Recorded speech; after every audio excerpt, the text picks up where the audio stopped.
hvor skal han hen nu? Er det forkert?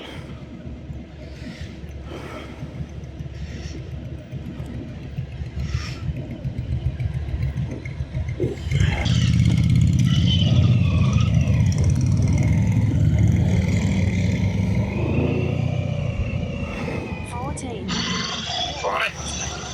Henløb af Landstrasse. Drej til venstre og følg Bahnhofstrasse.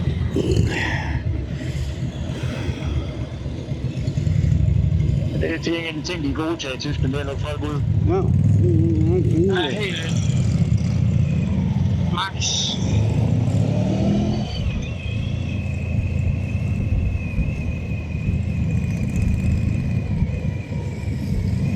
Fortsæt 3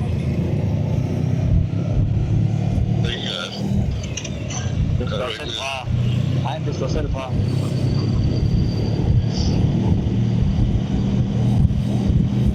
Men du skal huske på, Asger, det var ikke nogen ting, der var sikker, jo. Det var nogle ting, der blev stykker.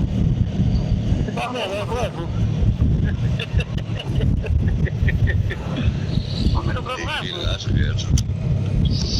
Han er fucking god. Han er fucking god. Det var lige, der var motorcykel at lave det her, når vi sagde det. Ja, det er sådan, at du ser på, så du er ikke mere brugt.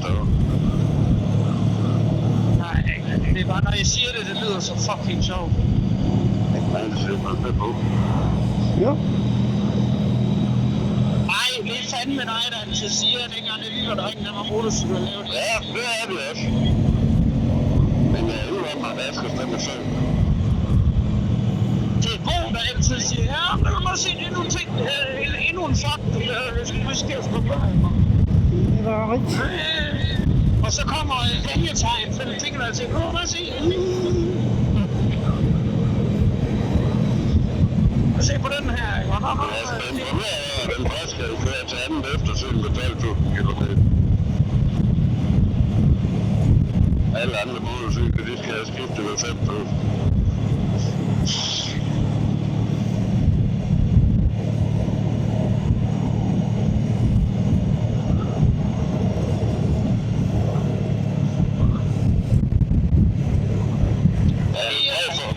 Så er bare lige at slå din motorvej fra. Nej, det skal ikke tilfælde det nu. Nej, men ikke, for vi kommer ikke på motorvejen, så tager den bare motortrafikvej også, så derfor vi kommer ud på alle de her små veje. Jeg har da også kørt motortrafikvej. Ja. Ja, den enkelt gang, det var nok fordi vi ikke kunne komme andre veje. Vi har kørt mange gange. Ja, det har 3-4 gange eller sådan noget. Vi kørte jo lige 17 kilometer, og vi kørte 100 ind, der var det den lange kø. Ja, jamen, det må du også på landvej. Motortrafikvej må du køre 120 på.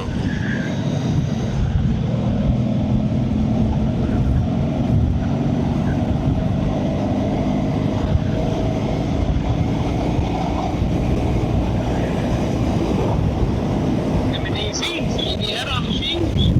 Ja, det er godt, David. Du er dygtig.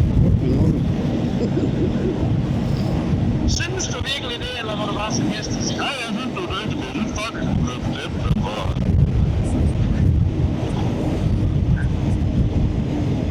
Men jeg har besluttet mig for, at vi kan fortælle det med mig. Fordi så kommer jeg bare til at løse, om der er det bredt.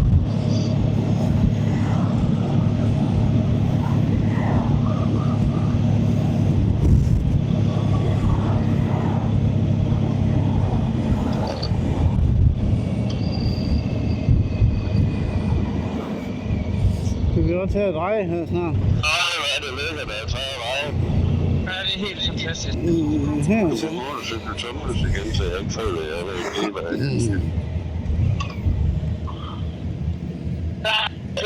Jeg er ikke så vidt, at jeg brokker mig, men vi skal faktisk til Ludenborg. Vi kører udenom Ludenborg, kan det sige. Nej, vi skal ikke til Ludenborg, Jan. Vi skal udenom Ludenborg. Ja. Jamen, det kan vi da. Jeg tænker, at Google Maps, der er nogle tester af milliarder mennesker, er gennemlyst præcis. Nej, det er fandme. Jeg har kørt mange sjove veje med Google Maps, som ikke kunne. Og jeg spørger på, ja. Det tror jeg gerne på mig med. Jeg tror, du ikke forstår. Det er, at jeg nogle gange ved, hvis der er mega vejskifter, hvis du springer dem op. Det er det blinker. Tak. Så kan det jo godt være, at du tænker, hvorfor sender du på den her vej? Så er du måske undgået en kø på 20 minutter. Jeg har prøvet det styrtbrug, jeg skulle køre fra Vejle til Give for at komme derhen. Det er faktisk den største omvej, jeg vil løbe af det. Så har du trykket.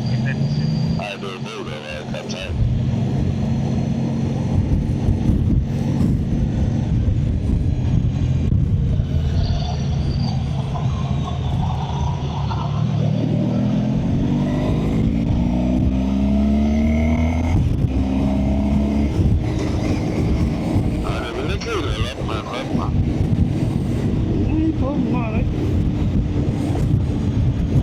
Men det tør mig.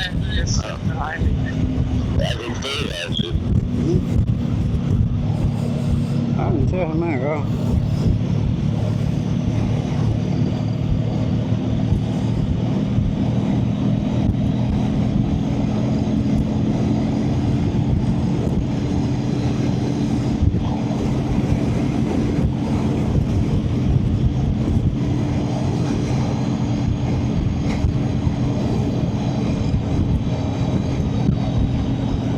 Jeg synes altid, at jeg ikke kører for tæt på.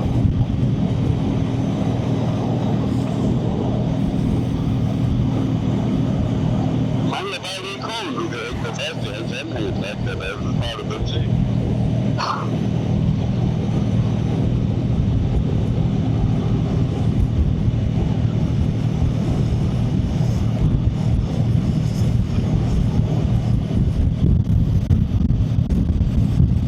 Det er jo så slut med de der veje.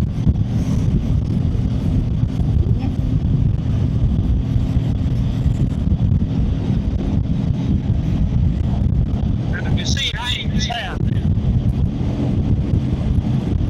Jeg ved jo ikke, jeg har sådan en vindskærm, jeg kan se derinde nu.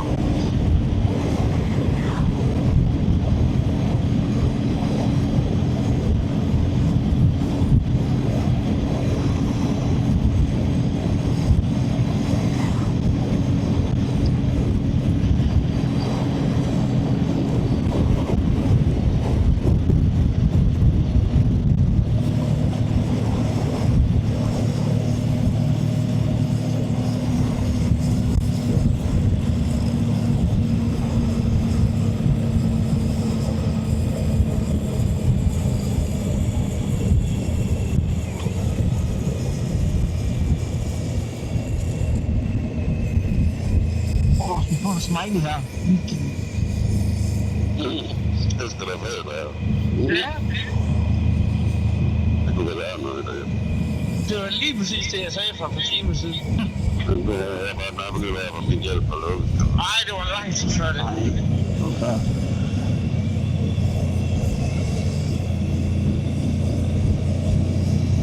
Nej, jeg er bare ikke her.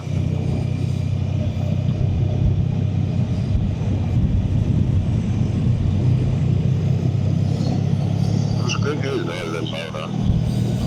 Ja, nu får jeg se om igen, ikke der. Så er det uden til.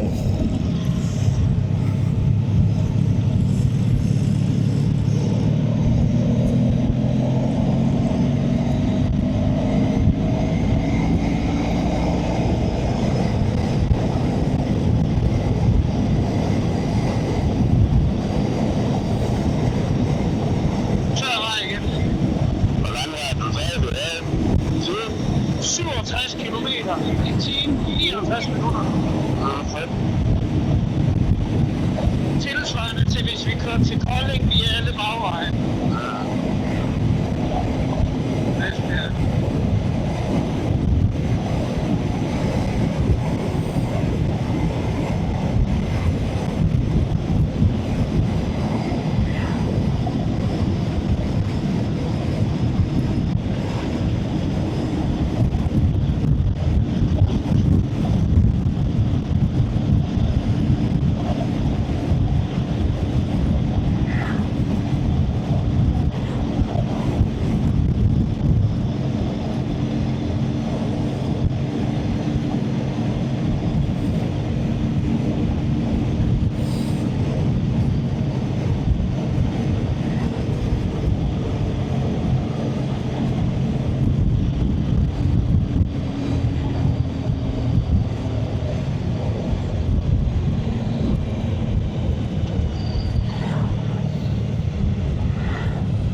fandme godt, som mine fingre kommer i branden af ansigt.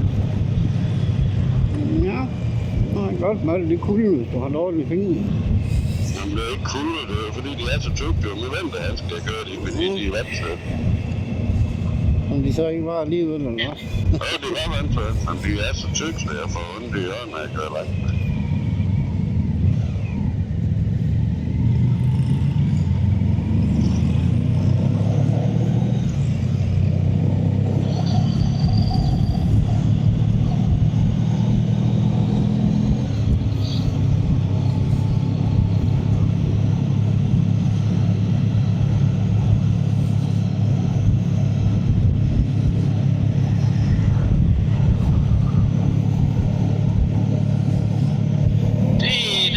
Som at være i Brøndum. Jamen det er det sgu da derude, der er Brøndum og Vesternebel og det.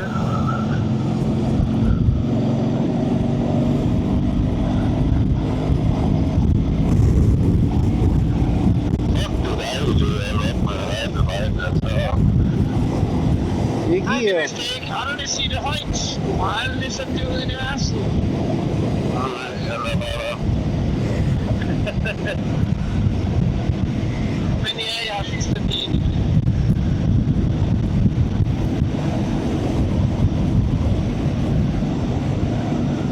Jeg vil gerne sige, påpege 30 til baner. Ja, det er måske heller ikke så smart. Jeg tror bare, det er en rigtig god idé for at sige, nej, nu. Ja, det er godt. Det her, det er lige meget. Ja, nu begynder det at være positivt, ikke? Ja, det er også helt nok. Jeg er til. Ja, lidt sur fart, vi har her, må man sige. Ja, men det er sgu da ikke værre end... Nej, men altså... Det er hvad det er, ja. Det er med på lave igen. Nå, nu må se, om jeg kan holde den i time. Det kan jeg nok. 55 minutter, siger den. Ja, 55 minutter, siger den. jamen det kan den sgu heller ikke holde på lave. Nej, det kan den nok ikke. Jeg slukker den, så kan jeg finde den igen, når jeg skal bruge den. Jeg har et skødt system.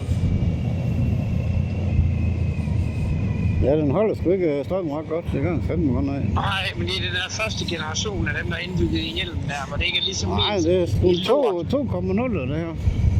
Ja, men den er også gammel. 3,0 eller et eller andet. Hvad fuck var jeg ved, ja. Den her, den holder strøm i 15 timer. Ja. Den er stadigvæk på high. Ja, det var fuldstændig latterligt i morges, så jeg var i forhold til.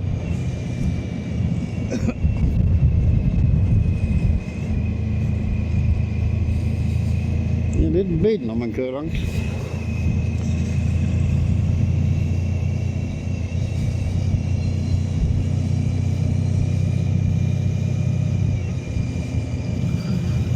Fuck, en fed pickup truck. Stor F250'er.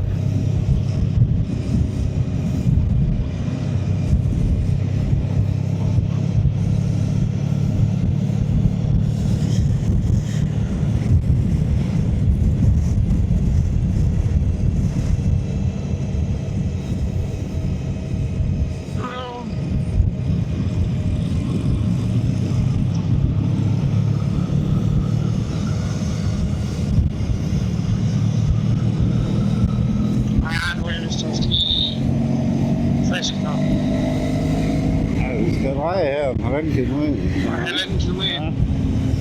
Der er en grund til at overhælde.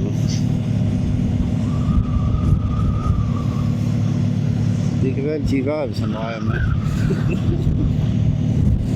Hvis jeg boede i Tyskland, og der var en eller anden bøv, der lå og hængte 60 i en 100-uge, så ville jeg få det voldsvært. Ja. Jeg hader, når folk de bare ikke kan følge fartgrænsen. Ja, det er træt. Ja. Når det er bare et spørgsmål om deres egen evne til at føre køretøj, fordi de enten er for gamle, eller så er sådan, det er fuck off. Ja, der ligger de bare nyde det, jo. Ja.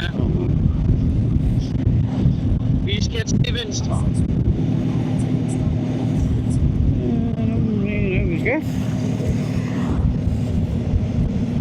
Nu er nede ved de hejsender der. Melbæk.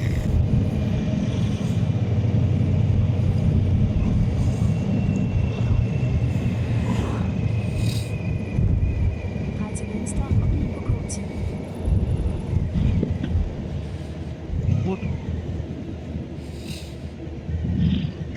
Her er fribanen.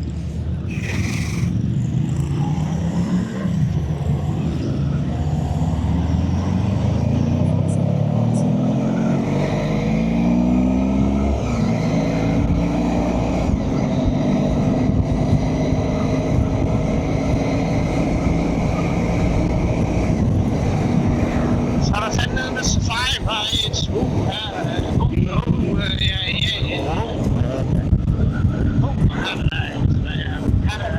Retten af en cowboyhat. Ja! Det er helt sindssygt. Så skal vi dreje igen herhen, kan jeg se sådan.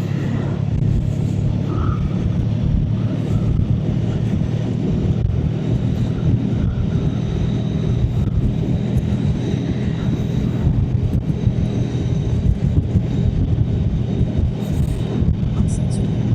Drej til venstre på Fremløs 2.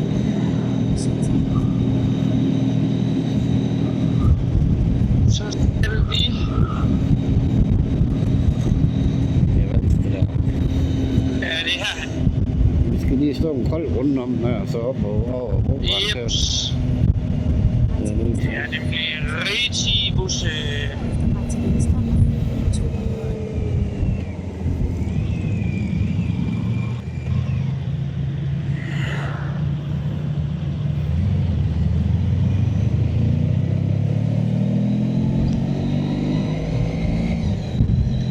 Drej til venstre og ud på 2. Men små, delikate kyllinger. Vi laver et ryg nu.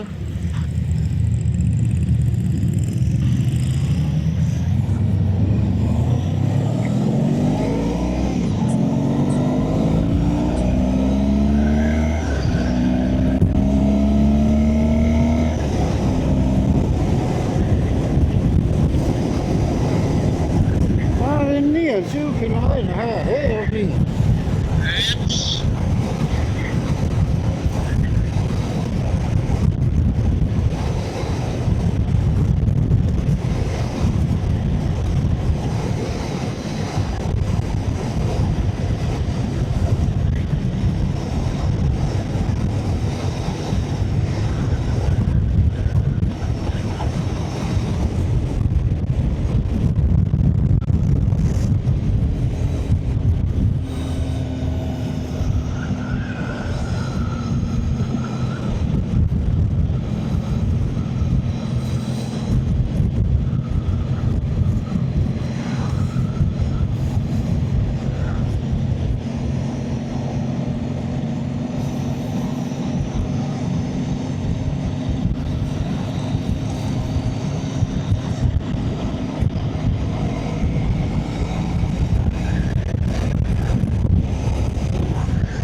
Ja, jeg kommer ikke over nu.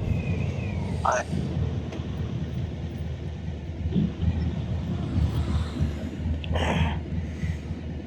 Ja, det var sgu fint lavet det der også. Fuck, kan man derhen og holde? Jeg tror, man holder her. Ja. Det er sådan, fanden lige har mig undskyld der.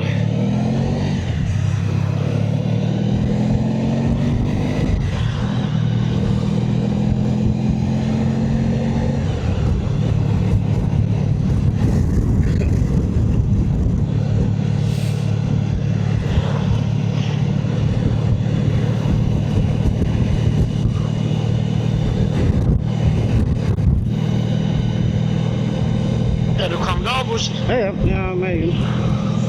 Ja, lige bag ham med den sidste.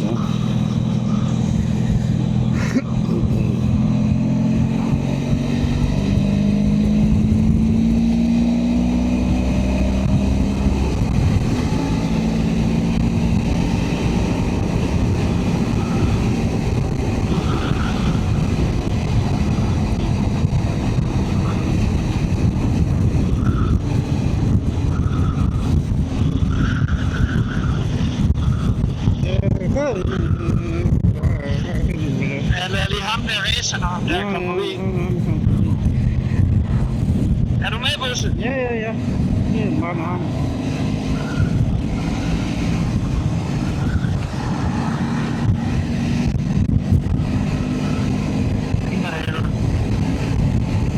Hvad siger du? Det er ham, der kommer forbi nu. Hold da kæft, mand. Du blinker. Jeg blinker sgu ikke. Fucking nej, hvor.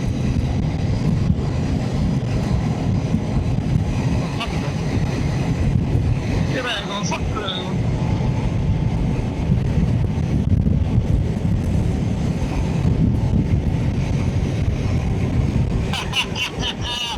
Loser!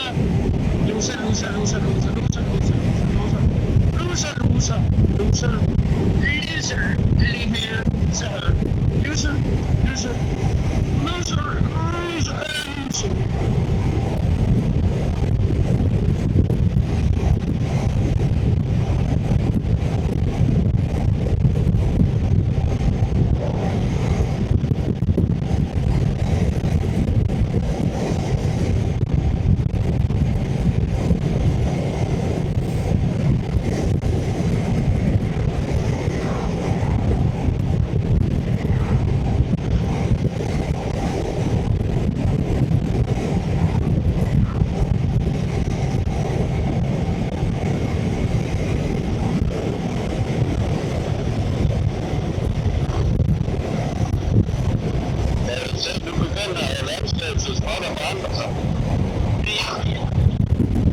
Jeg lagde lige mærke til det.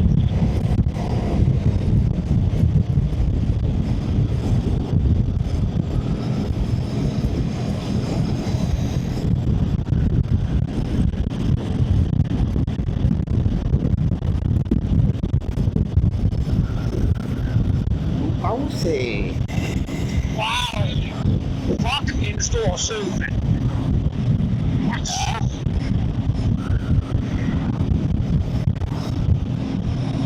Man kunne nok købe på café.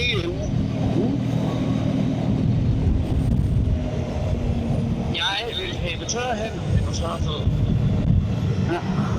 I have a dream!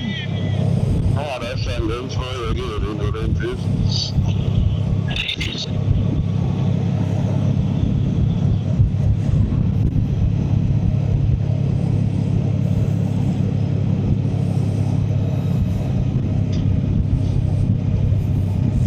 Ja, så skulle vi da have været igennem Hamburg.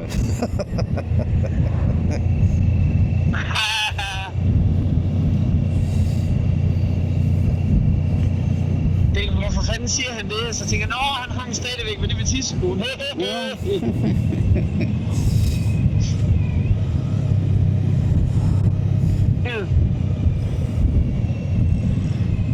Jeg kommer først.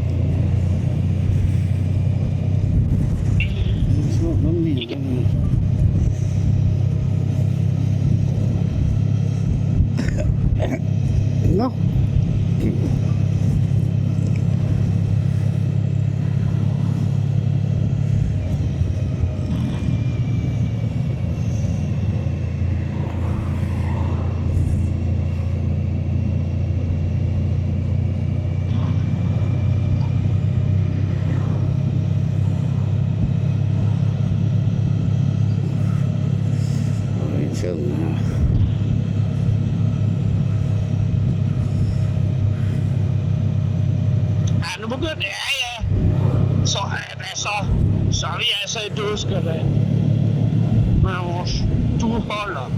Spasser de jo 25.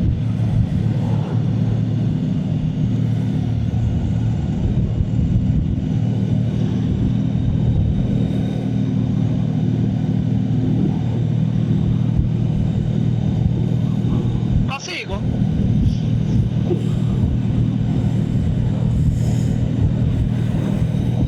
39 minutter, drenge.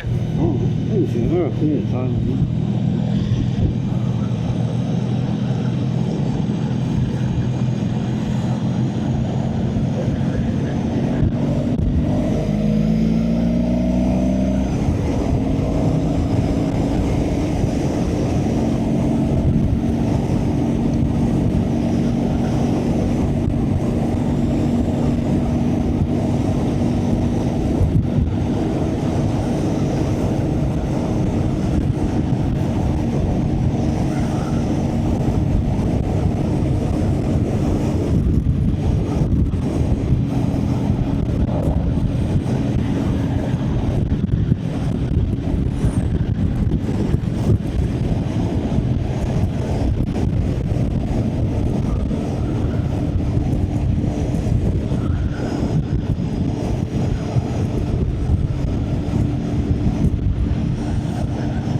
Ja, de skulle stå, når man får den tæt over de møller her. Ja.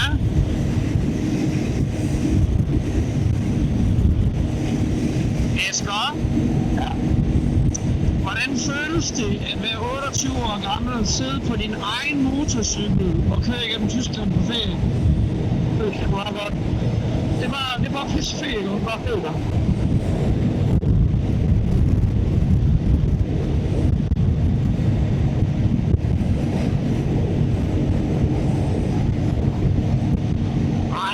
Se.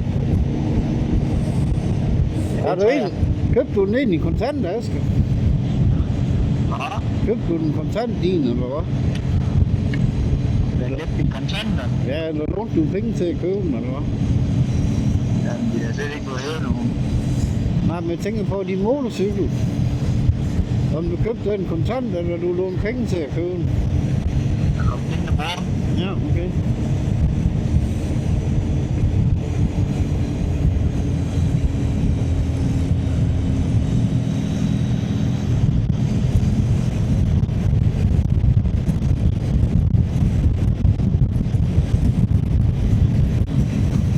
Kæft, hvor er det flot, det her. Det er ikke ret, man kan blive tæt på.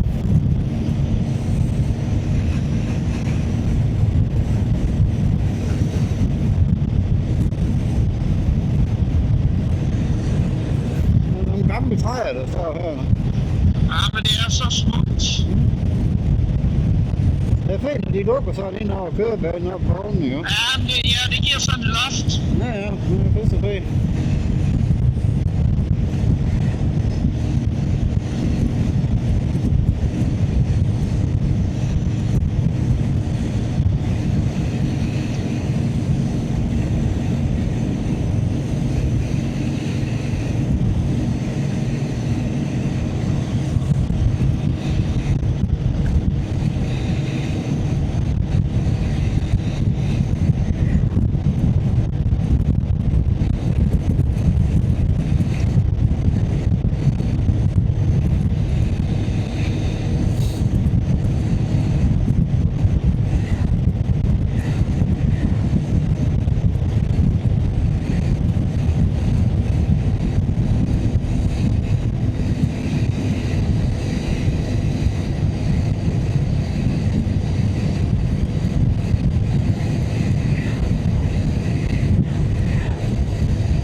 sådan en lille oase.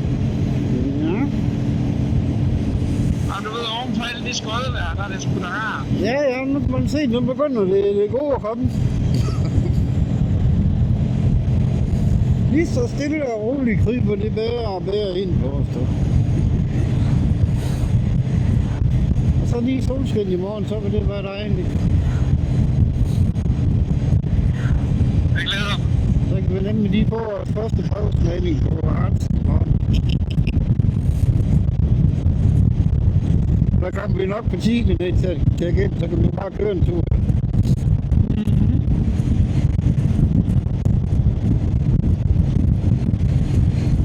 Lige rejse lidt rundt i din nabohud og se, hvad der er der.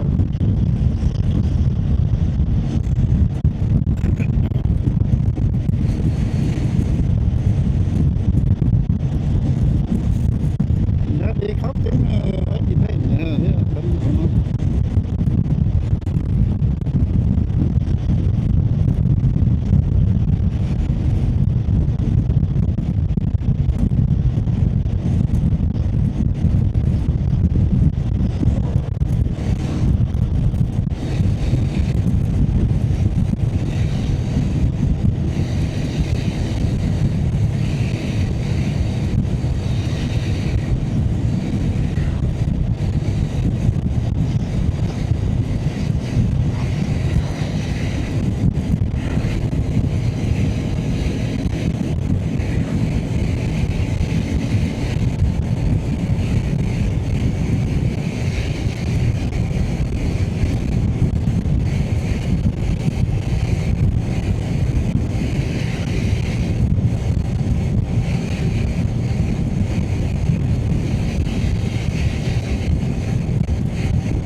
Det er noget, der får spist nogle kilometer, det her er ret hurtigt nu.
the wheel.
Bare her og venter.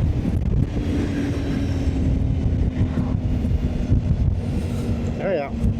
Mere rejs.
Nu på den, der kommer noget bindingsværker, når kommer og sager her.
igen.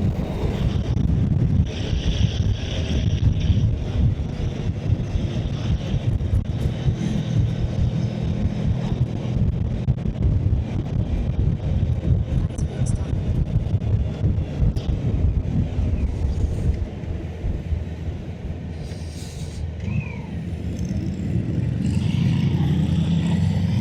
Fortsæt 3 kilometer.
Bare fem nogle fede hus, der var.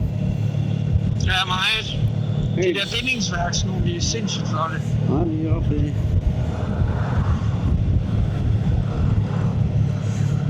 Men man har Tyske masser navn. af nede i Gråsvarderne. Ja, Ja, rigtig fede dernede. Den mere bier. i Tuskelaren. Rigtig. Kæmpe land. Altså. Ja, det er sgu noget større end Danmark.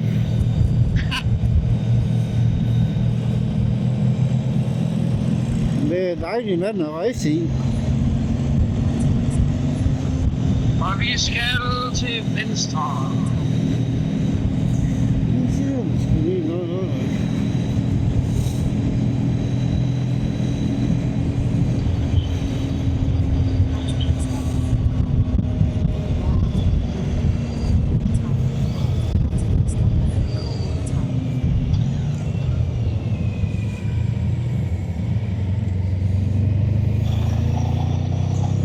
Nu skal vi til venstre her igen. Ja. 15 minutter. Ja. Nå, det skal Jeg ser over. pony, den der. Jeg vil kunne se den enden på den.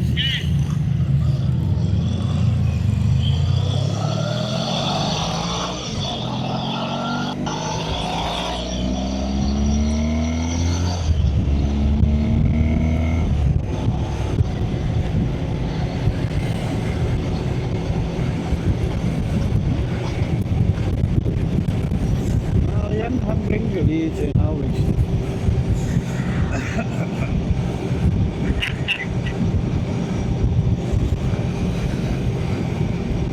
Kom den ikke med, eller hvad? Jo, han blinker. Han er dejlig, ham Jan. Han glemmer at blinke og stå bare og blinke.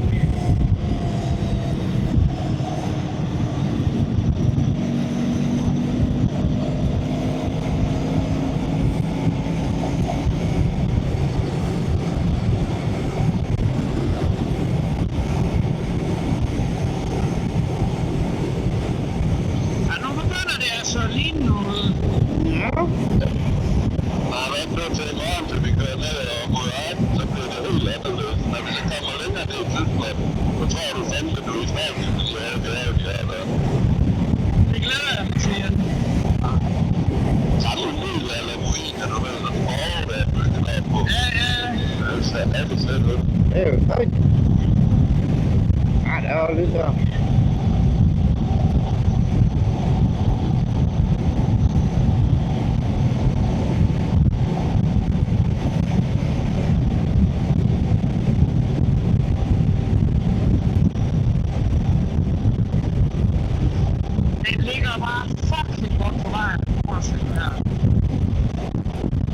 kan vi lade fast. Det der forkast, det hjælper det der.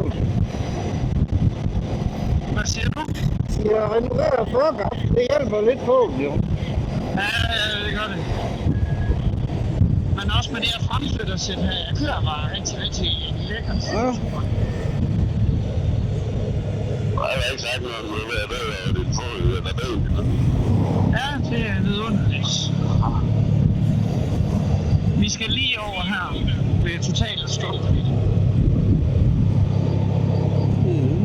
Sådan. Og det er fuld stop. Og Mm. men jeg vil Jeg holder det lige fuld stop. Ja.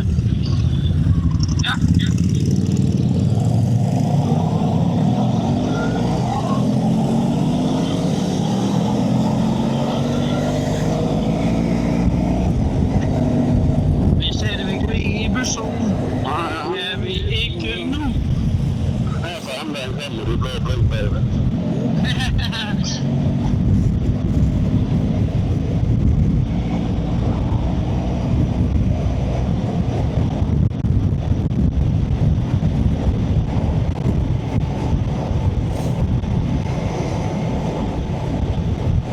Liter til magt.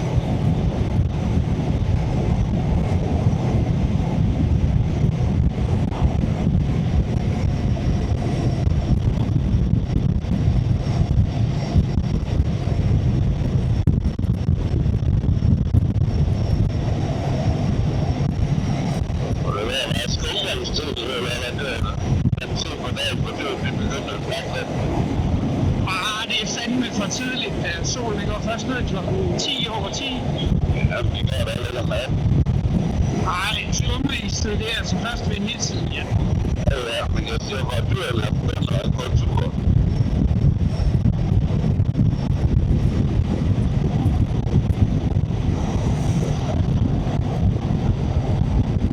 Og den nød er sådan, for at gøre det til at ud for. Vi drejer igen her. Ja, og så skal vi til højre. Jo.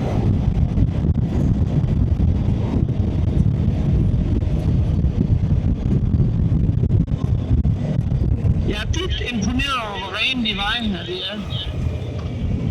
Det er jo en masse.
Transitbergen, ja. Bergen, 7 kilometer og 9 kilometer. Ja. Der er fri bane. 4 mil.